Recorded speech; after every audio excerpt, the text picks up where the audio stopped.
Yes, it is indeed the Renault Duster here on CNB. Welcome to a brand new episode. I am Siddharth Vinayak Patnankar, and we are going to take you through all the details. So many queries, questions, doubts, so much that you've been asking me about this car. All of that will be answered, but in just a few minutes, because first we're going to start off by not talking about the Duster, but indeed talking about the Mercedes-Benz A-Class.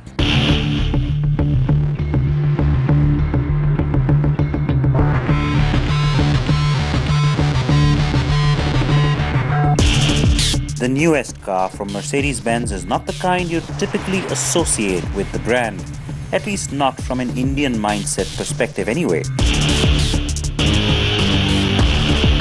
And yet the A-Class is perhaps the car that will help Mercedes-Benz tackle some of its perception issues in our market and maybe other markets too.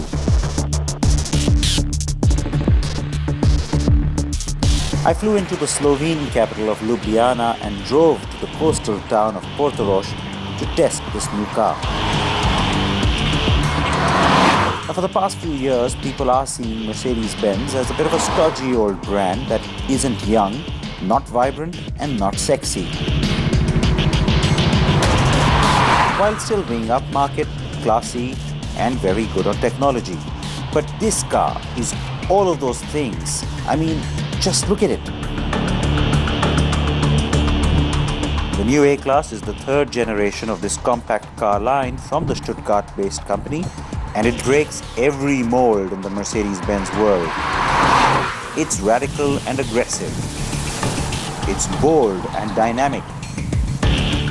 And all of that is just standing still. So I got all that before I'd even driven the car.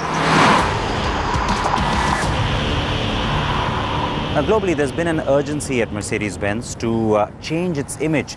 The company wants to get a little bit younger, more dynamic, more spirited, and of course, a whole lot sportier. That's where a lot of this is coming from. The design language that you're seeing on the A-Class is really sort of a pointer into the direction that Mercedes-Benz is going in, and which is why it was important to stay true to the concept car. Now, the designers were almost surprised at the kind of leeway they were getting from the board. They said that, look, we're going to give you something really dynamic, really aggressive, and the board said, that's fine. So what you see in front is an almost feline sort of a characteristic. That's nice, that's very different, not something you've seen from Mercedes. The headlamp styling, the way the daytime running lights and the indicators go upwards, that's sweeping back in a sense. That's something you're going to see more and more. And remember, the LED daytime running lights have moved up. They used to be in the bumper down here. They have now moved up and become integrated with the headlamp cluster. The front grille, now that's reminiscent of classic Mercedes-Benz styling, and yet it's got a lot of aggression in it. And speaking of aggressive, the kind of lines you're seeing in the hood, all of that comes a little bit from the SLS, isn't it? Because you've seen that sort of stance, that sort of a ready to pounce, ready for action kind of a appeal, if you will. Now, this particular car has the AMG trim thrown in, which is why you have the extra apron up front in the bumper. You got the AMG spec and AMG badged alloy wheels as well. But that, of course, makes the car look a little bit sportier, I have to say. But it's not something that may be very practical for India, because it also lowers the suspension than the regular car, and it also adds this side skirt. So that's not practical for us. Now, what I do like, though, is this huge sunroof. It is something that makes the car look a little bit different, a little bit classier, if you will, compared to its rivals. Now, back here, despite all the kind of sharp lines and concave and convex surfacing that you're seeing on the side, back here, this line that drops back is, again, classic Mercedes-Benz, and that's, in a way, a nice throwback to some of the older cars. The tail lamp treatment, again, fairly dynamic, very different to what you've seen, and yet maintains a Mercedes kind of styling. Kind of reminds you, in fact, the rear 3/4 kind of reminds you of the old A-Class as well. Badging at the back tells you that this one, of course, is a diesel, and being the AMG trim, you do have the twin tailpipes and, again, a slightly sportier bumper at the rear as well. So it looks raring to go, doesn't it? Normally in the design process, you make your statement in the beginning, and then the real hard work starts when you try and make that statement reality. And also designers tend to really push for their ideas and their creativity and we get a little bit, let's say, the development process and influence from various levels of management calm our designs down so that they have a sort of longevity. And actually, with the design of this car, was actually the opposite. So it's the first time I've ever experienced designing something, presenting it, and then being told, make it more expressive, make it more like a show car, be really provocative with the design. So it's a very unique project for Mercedes. We were very open to different ideas, to try something very sporty, very expressive. Also, we tried ideas where we were quite calm with the surfacing. We really explored many different areas. What was important for us as designers, we were told to really make the car sporty. It has to sit well, it has to have a really good stance. And we wanted the front of the car to really have a sporty expression. And therefore, I think maybe that's what you can see in the car from the SLS with the wide grille and the low grille. And we fought really hard with our engineers to come up with a package where the engine and the cooling and everything sits in the right place so that we can actually create quite a sexy shape. That was really important for us. So you can see with the grille of the car, it's much wider, much lower, completely different to the old car, has nothing to do with the old car. And I think that sportiness maybe relates a little bit to the SLS.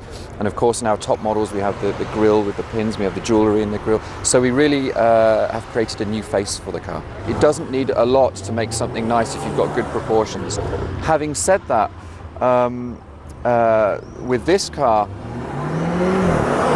we not just fought for proportions, but also design. So we did both at the same time. And a big part of the project at the beginning was really getting the roof as low as possible, the bonnet at the front as low as possible, the overhangs as short as possible.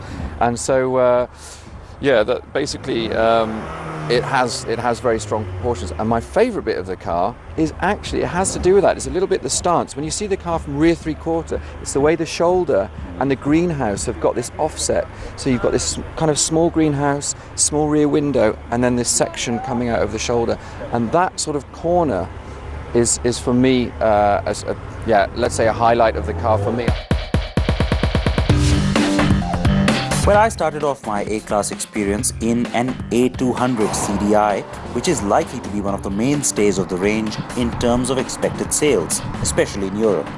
The car drove very smoothly, no perceptive lag, and very good acceleration, with a surprisingly light feel, perhaps a little too light. The A200 is currently the top of the range diesel in this car line. It belts out 136 horses and has a healthy 300 Nm of torque. The car also had the latest 7G DCT dual-clutch gearbox that Mercedes-Benz recently introduced, though you have the option of a 6-speed manual as well.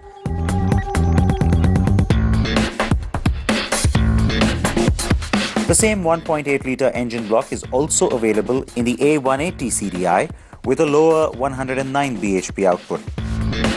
Now, that 7G DCT gearbox is essentially an automated 3-shaft manual transmission that uses 2 separate sub-transmissions with individual clutches. This allows for faster gear changes. You also have 3 modes: Sport, Economy and Manual. Sport allows for changes at higher revs, Economy focuses on higher efficiency, and Manual lets you switch to using paddle shifters to change gears at will.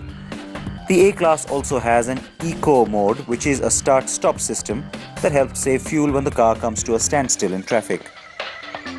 Now, being sporty and dynamic and aggressive on the outside was never going to be enough, because you had to maintain that characteristic on the inside too, which is why there was a specific brief to stay away from beige and wood finish. You don't see that here. It's just not available on the A-Class. I think that's a great idea. So you see sporty elements. It's black. You're seeing lots of metal. These are the kind of things that are going to definitely attract younger buyers. Nice use of metal, in fact. There's a carbon fiber finish that's been given here. Some of this is optional, no doubt about it. And some of it, of course, gets added on with the AMG trim. But lots of metal finish here in the very sporty steering wheel, red stitching, lots of buttons and gadgets, and pretty much everything you expect from a premium car maker. All of that has been thrown in, even in terms of the kind of safety features that you have, a lot of the preventive safety features. The screen seems to float out on the dash. That's a nice finish. It is different from the 2 German rivals for sure. And then, of course, you've got the integrated system down here with the command, and all of that is familiar Mercedes-Benz territory. But seeing that they wanted to stay young, they've also added a lot of funky new features, including social media integration and, of course, compatibility with your iPhone. Yup, you heard me right. The car pairs up to your iPhone like you wouldn't believe, allowing you to not just make calls but also to listen to and share music, post updates on Facebook or Twitter, allow friends to see where you are by pairing up with your navigation system, help you find places of interest, and all of this by simply using your phone's net connection over a 3G network. Pretty cool stuff. Besides that, you have lots of safety features, everything that you can expect. There's cruise control, there's a blind spot warning, a lane departure warning. Yep, pretty much all the bells and whistles. Having spent a fair amount of time with the diesel, I was kind of itching to try my hand at the petrol versions. And I had an interesting chance to do just that. But I'll show you the petrol variants on the show next week. And we will also give you a peek into the company's latest launch in London.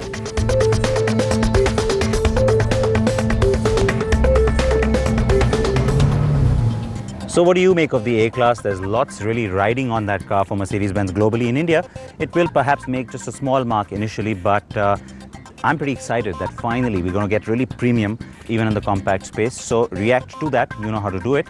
On the way into that break, we'll look at our sector snapshot and then we come back and talk about the Duster. So don't worry, all those details are coming up.